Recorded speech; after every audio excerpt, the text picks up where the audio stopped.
도와주시는 형제님이셨거든요. 그래서 저분이셨구나 이렇게 연결이 된 것 같습니다. 화면이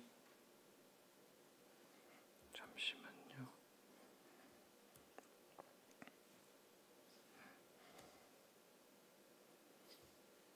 네.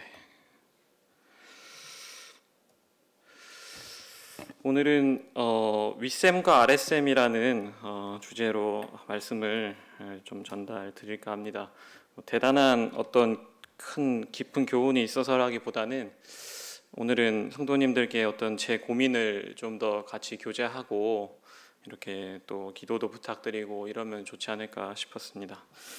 제가 종종 강단에서 말씀 전하면은 이제 녹음 파일이 나오잖아요. 제가 제 핸드폰에다가 저장시켜 놓고 한 번씩 들어봐요. 그래서 무슨 이상한 소리는 안 했나 그래서 이렇게 체크를 한번 해보는데 제가 말씀드리면서 한 가지 공통점이 있던 게 늘 회사 얘기를 하더라고요. 그래서 이번에 올라와선 절대 회사 얘기 안 해야지 이렇게 생각하고 올라왔는데 말씀의 도입부가 제 회사 생활이랑 연결이 돼 있어가지고 말씀을 안 드릴 수가 없을 것 같습니다. 사실 2023년이 제가 그 대학교에서 일한 지 10년이 되는 해예요. 그래서 10년 동안 그 대학교에서 일했고 그리고 이제 저희 대학에 50주년이 되는 해더라고요. 그래서 50주년 행사를 무슨 호텔에서 이렇게 하는데 곁들여서 이제 10주년인 저도 이렇게 꽃다발 받고 뭐 이런 행사가 있었어요. 그래서 그렇게 하는데 이제 그 한 분이 이렇게 대학의 미래에 대해서 이렇게 발표를 하시더라고요. 그래서 잘 아시는 것처럼 요새 저출산이 심하잖아요. 그래서 그분이 이제 대학교 들어가는 학령 인구 그래프들을 이렇게 쫙 그렸는데 지금 04년생이 대학교에 들어왔습니다. 그래서 04년생이 20살로 대학교 1학년에 들어왔는데 그 당시 출산율이 몇 명일 것 같으세요? 대충 한 1.15명 되거든요. 1.15명이 되는데 저희 나라 출산율이 한 10년 동안은 1.1에서 왔다 갔다 해요. 1.1 무슨 황금돼지의 해 해가지고 중간에 있었던 해는 갑자기 1점 몇으로 살짝 뛰기도 하는데 거의 1.1 왔다 갔다 하다가 이제 한 10년 지나면은 이제 한 0.9, 0.8 이러다가 이제 저희 나라 지금 출산율이 0.78 이렇게 딱 되는 게 이제 저희 출산율의 추세입니다. 그래서 그걸 이렇게 보면서 야, 나 직장생활 10년 남은 거네 이런 생각이 들었어요. 그래서 지금도 입시가 상당히 쉽지 않아서 약간 저희가 입학팀에 있는데 대학에 약간 주목을 받으면서 일을 하고 있거든요. 그래서 상당히 부담이고 좀 개인적으로 참 작년이 참 신입생 모집하기 힘들었었던 한 해였는데 결과는 저희 학교는 나쁘지 않게 나왔습니다만은 여튼 그런 생각을 하면서 뭐랄까 제가 회사 생활을 하면서 크게 불평 없이 지냈는데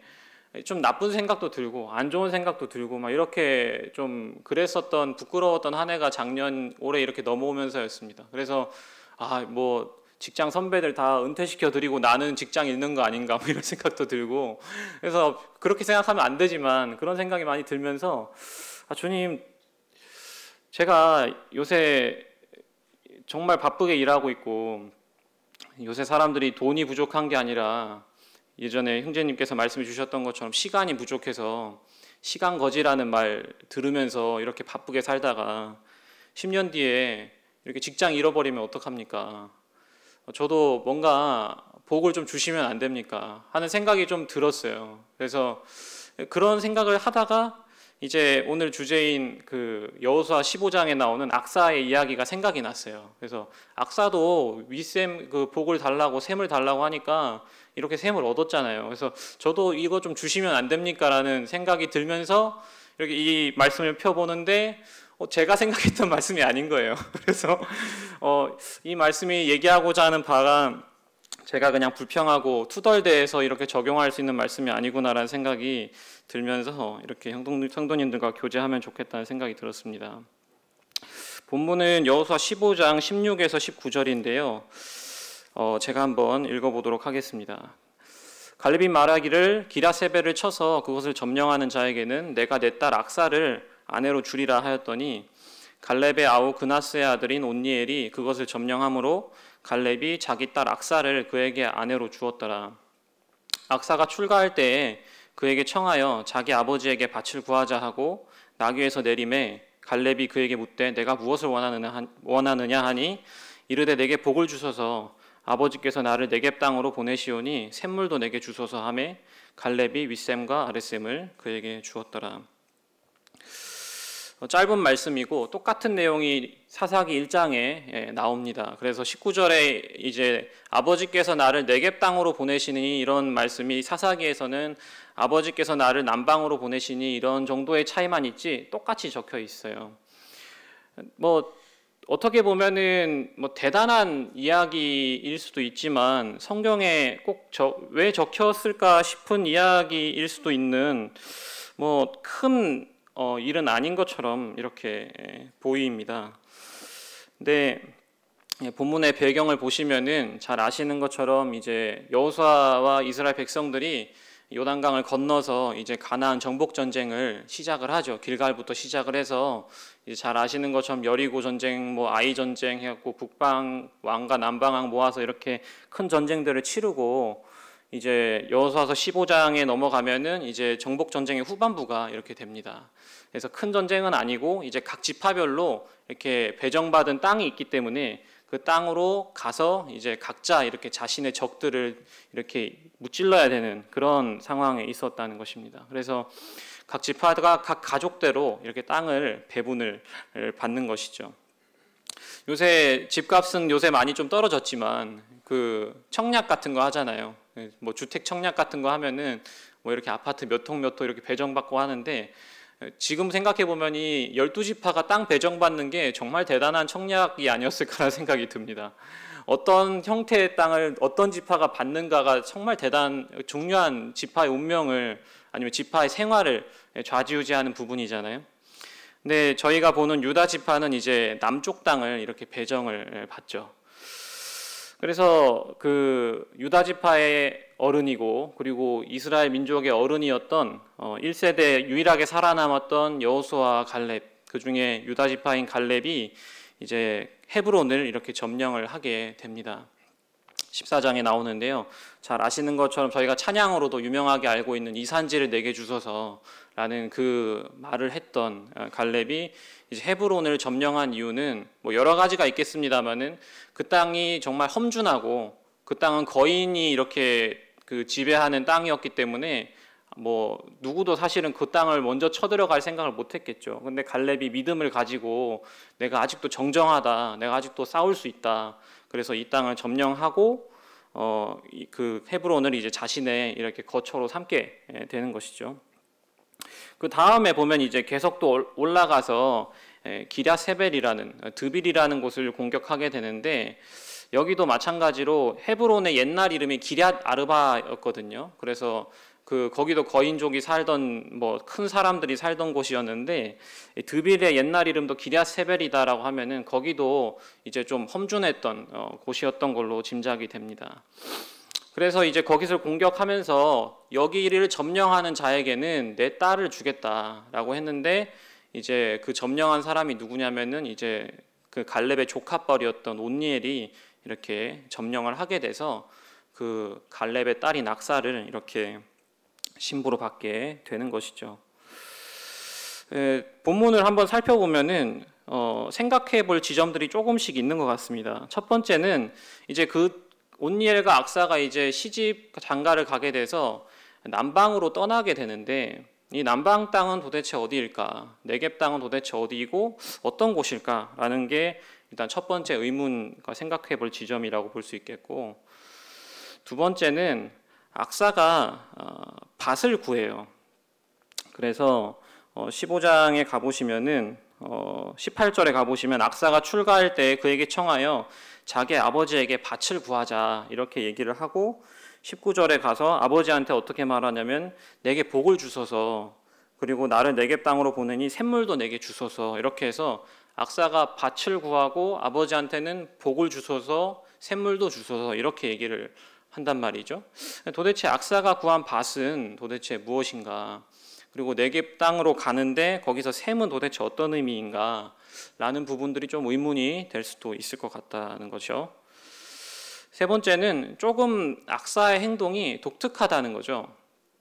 보시면은 18절에 가보시면은 악사가 출가할 때에 그에게 청하여, 그가 이제 남편 될 온니엘에게 청하여 우리 아버지한테 밭을 구하자라고 하고, 이제 19절에 가서 아버지에게 밭을 구하는데 나귀에서 내려서 아버지에게 땅을 구합니다. 근데 온니엘은 뭐 어떻게 한다는지 얘기가 안 나와 있어요.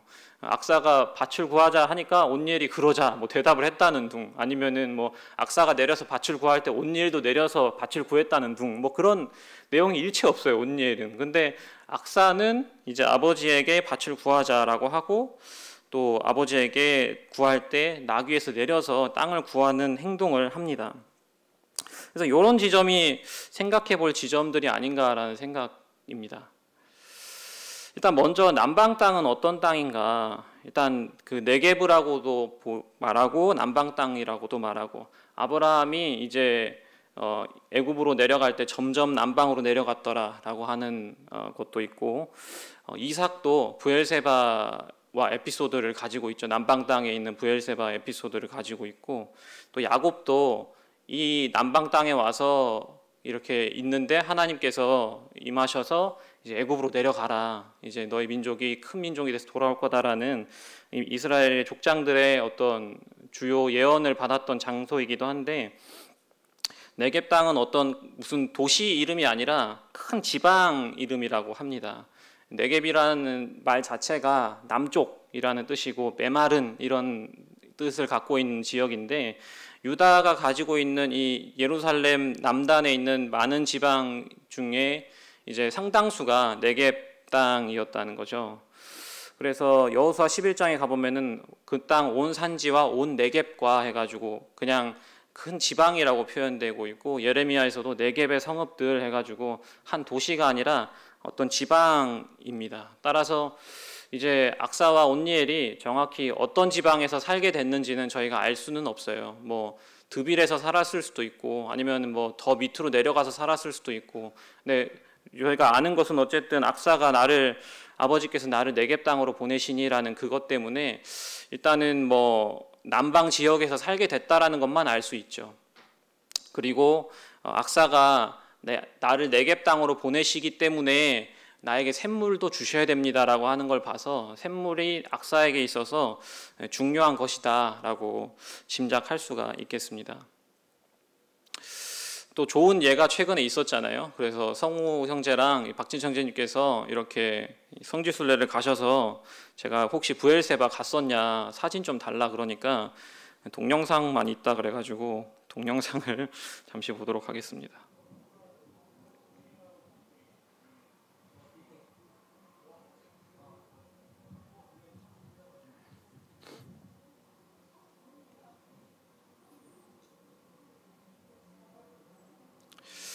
브엘세바에서 찍었다고 해요. 그래서 한 바퀴 이렇게 쭉 도는 동영상인데, 이렇게 보여주면서 형 생각보다 푸른색이 많지 이렇게 말하더라고요. 요새는 이제 관계가 잘 돼 있어서 물을 잘 대서 여기저기 이렇게 숲들이 좀 보이긴 하는데, 어쨌든 기본적으로 메마른 땅이잖아요. 깜짝이야. 예. 기본적으로 메마른 거를 볼 수가 있습니다. 요새야 워낙 수도 시설이 잘 돼 있으니까 밭도 일구고 하지만 그 당시는 뭐 그런 것이 없었으니까 더 메말랐던 지역이 아닐까라는 짐작이 되는 것이죠. 그래서 여튼 악사와 온니엘은 이렇게 아버지를 떠나서 이렇게 남방 땅으로 가서 이렇게 살게 되는 것이죠. 예. 그래서 악사가 이제 남방 네겝으로 가는데, 악사가 이제 처음에 남편에게 이제 밭을 구하자 이렇게 말을 하는데, 도대체 밭이 뭘까라고 좀 찾아보니까 히브리어로 이제 밭이 이제 사대라고 번역이 된 거죠. 그래서 사대라는 것은 평평한 들, 밭, 땅, 뭐 해갖고 들판, 목초지 뭐 이런 식으로 번역이 되는 것 같습니다. 그래서 영어 성경을 찾아봐도 뭐 농지 뭐 이런 거 뭐 밭 이런 거라기보다는 필드로 번역이 되어 있어요. 그래서 제 생각입니다만은 밭을 구하자라고 해서 실제로 어떤 농사를 짓는 땅으로 쓴다라기보다는 이제 양을 칠 만한 그런 공간, 그런 땅을 달라고 구했던 것이 아닌가라는 생각이 들었습니다. 실제로 지금도 뭐 이스라엘 땅에서는 목축을 하고 있기 때문에.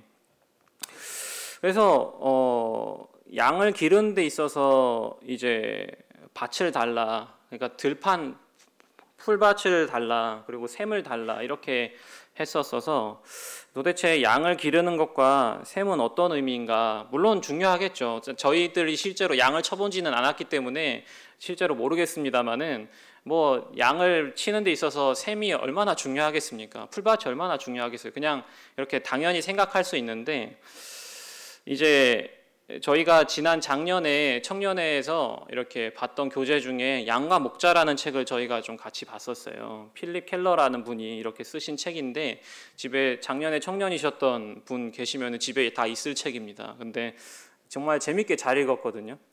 이분이 좀 독특한 게, 이분이 아프리카 선교사의 아들로 태어나서 실제로 양을 치셨어요. 그래서 아프리카에서 실제로 목축을 하셨던 분이시거든요. 그래서 그 목축을 한 경험을 가지고 이제 책을 작성하셨는데, 그게 벌써 책 쓴 지가 한 40년 정도 됐다라고 하더라고요. 많이 읽어보셨을 텐데, 그 책에서 이렇게 얘기하고 있어요. 푸른 풀밭은 목양이 성공하는 데 필수적인 요소다. 어린 양이 자라나고 어미 양이 젖을 많이 내기 위해 싱싱하고 영양이 풍부한 꼴을 필요로 할 때 무성하고 기름진 풀밭을 대신해 줄 수 있는 것은 아무것도 없다. 그래서 목축을 하는 데 있어서 풀밭은 정말 중요한 부분, 그냥 밥 먹는 거다라고 생각하는 것보다 훨씬 더 이상으로 그 풀을 먹어야지 어린 양에게 젖을 먹이고, 어린 양에게 젖을 먹어야 이제 튼실한 양들이 커져서 결국은 양떼가 늘어나는 그런 중요한 역할이 바로 풀밭이고, 풀밭을 기르는 것이 바로 셈이다. 악사는 그것을 아마 구하자라고 했었다는 것이죠. 그리고 악사의 행동이 생각해 보면은 좀 독특한 부분이 있습니다. 아직 출가를 정식으로 한 게 아닌 상태에서 아내인 악사가 남편 될 사람인 온니엘한테 우리 아빠인 갈렙한테 밭을 달라고 구하자고 하는 것이죠.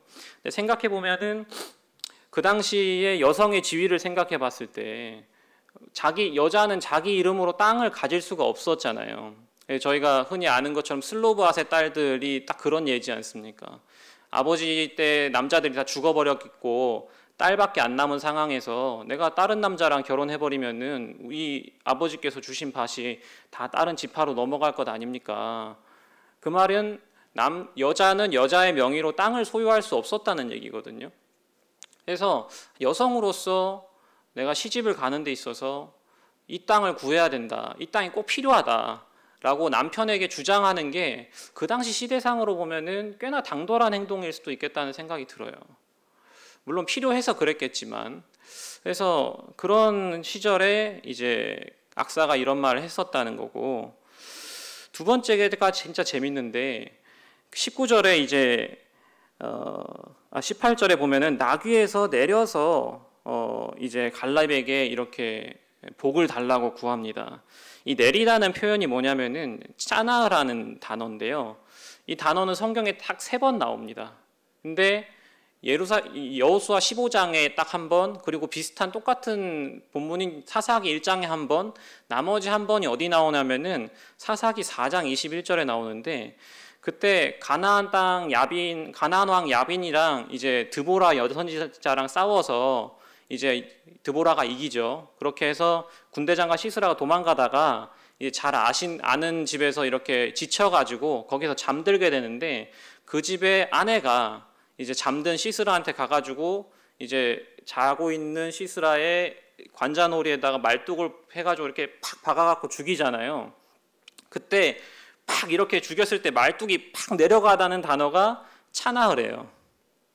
그러니까 사람을 죽일 정도로 관자놀이에다 말뚝을 박아야 되는데 사뿐히 박겠어요? 톡 이렇게 박겠습니까? 그런가 보죠. 엄청 세게 박았을 거 아니에요.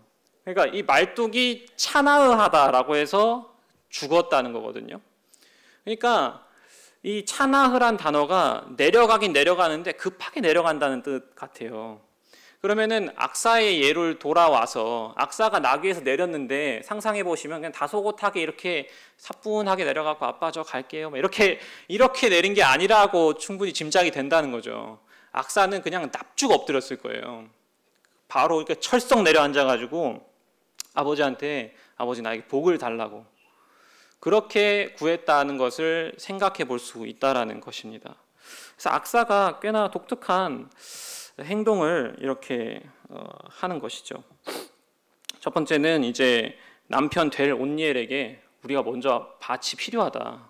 밭을 구해야겠다. 땅을 구해야겠다라고 말하고 실제로 출가하는 그 당일날 이제 결혼식 행진 다 하고 이제 신혼여행 가는 그 장소에서 아버지한테 납죽 엎드려서 아빠 나 땅 줘.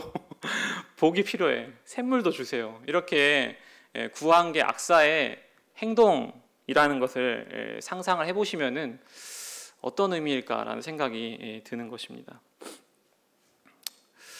저는 이 말씀을 보면서 악사가 알고 있었던 게 세 가지 있었던 것 같아요.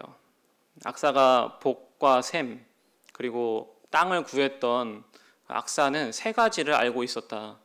첫 번째는 어디로 가는지 알고 있었다.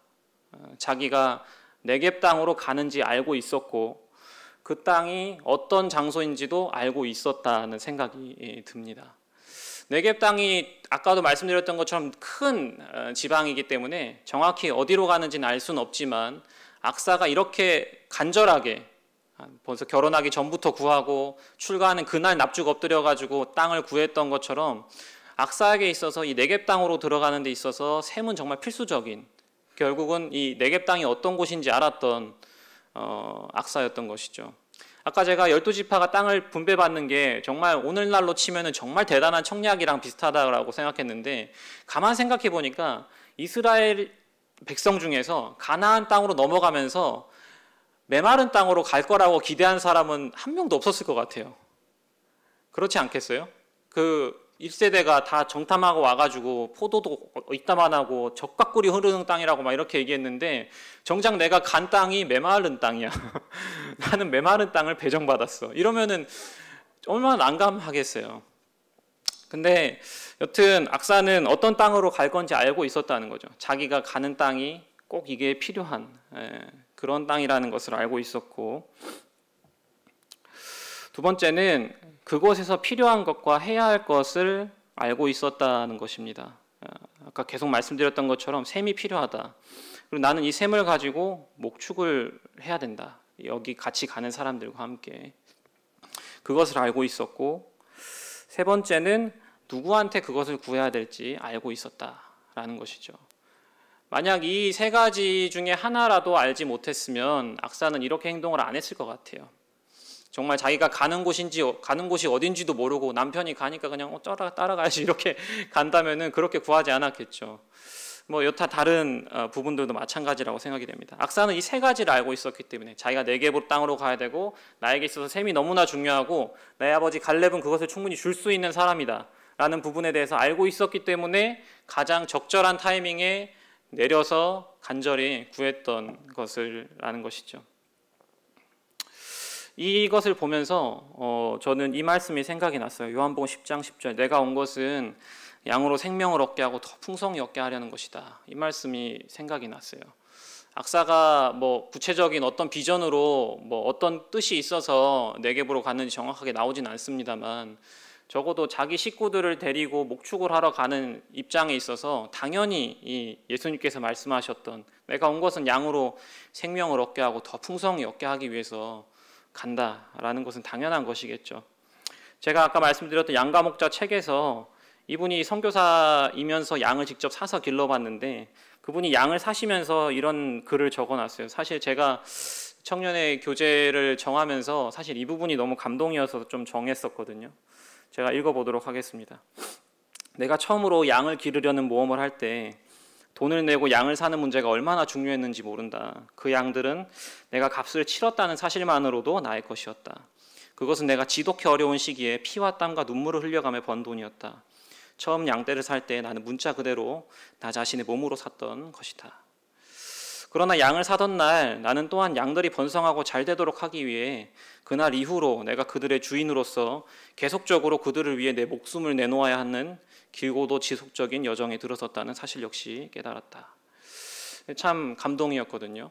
한 목자가 한 양을 샀다라는 그 자체만으로도 이 양은 내 몸으로 산 것과 마찬가지고, 이 양을 몸으로 산 것으로 끝나는 것이 아니라 양을 몸으로 샀기 때문에 이제 나는 이 양들을 목숨을 바쳐서 길러야 되는 운명에 처했구나라는 것을 이 선교사가 실제로 양을 사보면서 깨달았다는 것이죠. 악사도 뭐 이런 마음인지는 잘 모르겠습니다만 여튼 식솔들을 데리고 목축을 하는 입장, 그리고 그 목축으로서 가족을 먹여 살려야 되는 입장이라는 것을 생각해 보면은 이와 비슷하지 않을까. 그리고 또 우리 주 예수님이 떠오르는 딱 문구잖아요. 처음 양떼를 살 때 나 자신의 몸으로 샀다. 나는 이 양을 사자마자 내 목숨을 내놓아야 되는 긴 여정으로 들어섰다. 참 이런 부분이 참 감동이 됐고, 이게 또 악사의 비전이 아니었을까. 양으로 생명을 얻게 하고 더 풍성히 얻게 하는 것이 악사의 목적이 아니었을까라는 생각이 들었습니다. 갈렙이 사실 제가 처음 이 말씀을 보면서 놀랬던 부분은, 저는 처음부터 악사가 윗셈이랑 아랫셈 둘 다 달라고 했을 줄로 기억하고 있었거든요. 그래서 악사가 윗셈과 아랫셈을 구했잖아요, 하나님. 저도 그거 다 주시면 안 됩니까? 라는 심정으로 이 말씀 여호수아 15장을 봤는데, 알고 보니까 악사는 그냥 셈을 달라고 했더라고요. 셈만 달라고 했는데 갈렙이 알아서 윗셈과 아랫셈을 줬어요.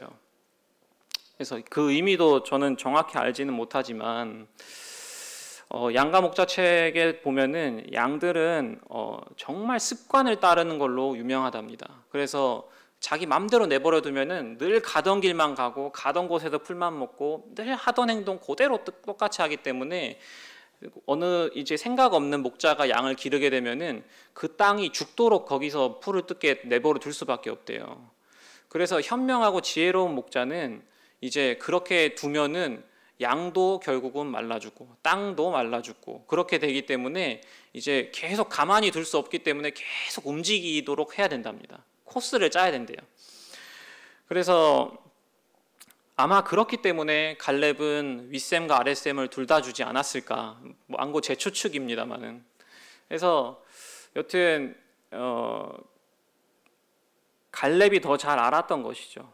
그래서 악사가 네겝 땅으로 가서 셈을 달라고 이렇게 하는 그 부탁을 보면서 갈렙이 더 알아서 더 필요한 것을 악사와 온니엘에게 준 것이 아닌가라는 생각이 들었습니다. 갈렙이 어떤 사람입니까? 아무도 사실은 쳐들어가려고 하지도 않았던 헤브론 땅을 먼저 그렇게 쳐들어가겠다고 이렇게 얘기했던 사람이잖아요. 그 딸 악사가 이 네겝 땅으로 내려가게 되는 그걸 하면서 이제 자기 발 앞에 이렇게 나귀에서 내려갔고 저 아버지 저에게 복을 주세요, 샘물을 주세요, 이렇게 구하는 그 악사의 모습을 보면서 갈렙은 상당히 흡족하지 않았을까, 너무 좀 안쓰럽지만 또 흡족하지 않았을까라는 생각을 해보게 됩니다. 갈렙이 이스라엘의 최연장자였잖아요. 1세대 사람은 여호수아 갈렙 빼고 다 죽었잖아요. 그 말인즉슨 갈렙은 이스라엘 민족에서 가장 나이 많은 걸로 1위 아니면 2위였을 거란 얘기죠. 두 사람밖에 없었으니까. 그래서 가장 큰 연장자인 사람이 가장 위험한 헤브론을 먼저 치겠다라고 얘기한 그 갈렙이 자신의 딸이 그 네겝 땅으로 가서 살러 가겠다라고 하는 하면서 내가 그냥 가는 것이 아니라 정말 내가 그 땅에서 그냥 먹고 살고 그냥 가라니까 가고 어쩔 수 없이 가고 그냥 거기서 그냥 근근히 살려고 가는 것이 아니라, 아버지 내가 진짜 나 여기서 한번 제대로 한번 살아보겠다. 내가 여기서 한번 꼭 살아보겠다. 버텨보겠다. 버틸 뿐만 아니라 아까 요한복음 10장 10절에 있는 것처럼 생명을 얻을 뿐만 아니라 더 얻게 하고 싶다. 그런 마음을 가지고 떠나는 딸을 보면서 아버지로서 얼마나 안타깝지만 기쁘지 않을 수 있었을까 라는 생각을 해보게 돼요. 그래서 아버지가 더 풍족하게 더 필요한 만큼 윗셈과 아랫셈을 준 것이 아닐까라는 생각을 해보게 됩니다. 저는 이 말씀을 이렇게 쭉 보면서 처음에 제가 이 말씀을 봤었던 이유가 정말 제가 너무 좀 힘들어요. 하나님 이게 너무 힘들고 바쁘고 이 시간 거지로 살다가 이 중요한 시기 다 놓칠 것 같아요. 저한테 좀 뭔가 풍족하고 뭐 좀 비빌 만한 언덕 하나 주시면은 좋지 않겠습니까? 윗셈도 주고 아랫셈도 좀 줬으면 좋겠어요, 하나님 하면서 이 여호수아 말씀을 봤는데 생각보다 너무 뭐랄까요, 악사의 어떤 기백이 막 이렇게 느껴지는 거죠. 당돌하면서도 그 뭔가 뜻이 있어서 가려는 그 마음이 너무 느껴지는 거죠. 그래서 이 말씀을 보면서 하나님께서 저한테 이렇게 말씀하시는 것 같았어요. 너는 어떠냐? 너는 도대체 어디를 가서 뭐 할 건데? 물어보시는 것 같았어요. 네가 가는 곳이 광야야? 광야 가는 거야? 제가 사실 이 말씀을 처음 준비할 때 네가 광야를 가는 것이냐? 예, 하나님 저 광야 가죠. 이 시대를 보세요. 아까 형제님 말씀하셨지만 얼마나 어그러지고 거스르는 세대입니까? 뭐 기독교 국가라고 생각했던 미국이 지금 어떻게 돼가고 있는지 보시지 않습니까? 영국도 뭐 다 어떻게 돼가는지 아시지 않습니까? 뭐 하나님을 떠나기 정말 뭐 다 정말 하나님을 어떻게 하면 떠나볼까? 어떻게 하면 더 어그러지고 거슬러 볼까? 이렇게 경쟁하는 것처럼 전 세계가 그렇게 달리고 있는데 도대체 어떻게 이 세상이 광야가 아니라 할 수 있습니까? 당연히 광야죠. 그래서 당연히 그런 설명을 하려고 했었어요. 근데 이 말씀을 쭉 보다 보니까 그걸 말씀하시는 게 아닌 것 같았어요. 저희가 아는 것처럼 아까 저희가 빌립보서 2장 본 것처럼 어그러지고 거스르는 세대 가운데서 네가 거룩하면 나타내라고 하잖아요. 그때도 마찬가지로 어그러지고 거스르는 세대였던 것이고 마치 하나님께서 그렇게 말씀하시는 것 같았어요. 내가 이사야를 부를 때 우시야 왕이 죽었는데 이사야한테만 우시야 왕이 죽었더냐? 이스라엘 사람들한테 우시야 왕은 다 죽은 거다. 모든 이스라엘 사람들에게 우시야 왕은 죽었고 근데 내가 부를 사람이 없어 찾다 보니 이사야가 보이더라. 가겠느냐 하니까 가겠다더라. 내가 예레미야가 뭐 볼 것 있어서 그 예레미야를 선택했느냐. 그 이스라엘 당시 사람들이 예레미야만 힘들었느냐. 그때 살고 있었던 이스라엘 백성들 다 힘들었던 시대 아니었냐. 근데 내가 본인 입주변도 없고 어린 예레미야를 불렀지 않느냐. 이 세상이 광야같이 어그러지고 거스르는 세대인 것은 그건 참고할 만한 일이긴 하지만 그건 중요하지 않다라고 말씀하시는 것 같았어요. 그게 왜? 이 세상이 어그러지고 이 세상이 더 악해지고 이 세상이 더 하나님으로부터 벗어나려고 하는데 그게 왜? 그게 네가 광야로 가려고 하는 데 있어서 그게 무슨 상관인데? 라고 말씀하시는 것 같았어요. 그래서 나는 도대체 광야로 갈 마음이 있는가? 직장생활 10년 남은 것 같고 그냥 내가 얻고자 하는 복은 사실 광야로 가려고 하는 게 아니죠. 저기 어디 뭐 물 좋고 걱정 없는 그런 동남아 같은 뭐 그런 거 사실은 구한 거랑 비슷하다고 봐야겠죠. 뭐 비 내리면은 바로 흡수돼서 간조한 땅, 하늘만 쳐다봐야 되는 땅, 그 땅 가나안 땅 가려고 하는 거 아니었죠. 제가 바라는 것은요. 사실 거기서 끝났어요. 뭐 어떻게 그게 없더라고요. 네가 가려는 땅이 어디고 가서 뭐 하려고 하는데? 네가 광야 가려고 하는 거냐? 그러면은 내가 복을 줄 수 있지. 다른 세상 어떤 것들도 주지 못하는 나만 줄 수 있는 그 복 줄 수 있지. 근데 네가 광야를 안 가려고 하잖아. 라는 것 같았어요. 그래서 사실 뭐 직장을 위해서 이런저런 기도를 많이 합니다. 요새 참 저출산이란 게 무서운 게요. 이제 회사에서 막 이런저런 얘기하다가 이제 뭐 전략 얘기하고 막 이렇게 얘기하다가 저출산 얘기하면 다들 시무룩이에요. 그냥 이렇게 고개를 숙여요. 뭐 신입사원도 그렇고 회사 생활 길게 하신 분도 그렇고 저출산 하면 그냥 이렇게 뭐 방법이 없거든요.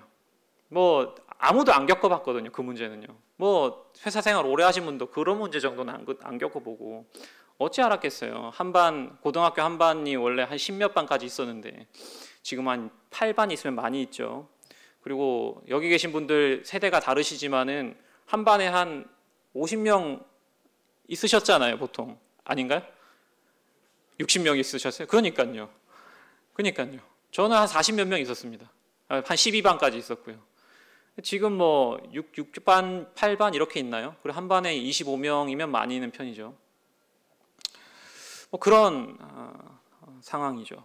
그래서 그런 제가 이 얘기를 왜 했죠? 여튼 그런 상황을 보면서 저도 모르게 투덜대고 뭐 그런 차원에서 이 말씀을 쳐다봤지만 정작 발견하는 것은 이 시대에 뭐 저출산이 어떻고 세상이 얼마나 악해지는지 그런 거는 참고는 할 수 있겠지만 네가 어디로 가고 거기서 무엇을 하는지 중요한 사항은 아니다 라는 것을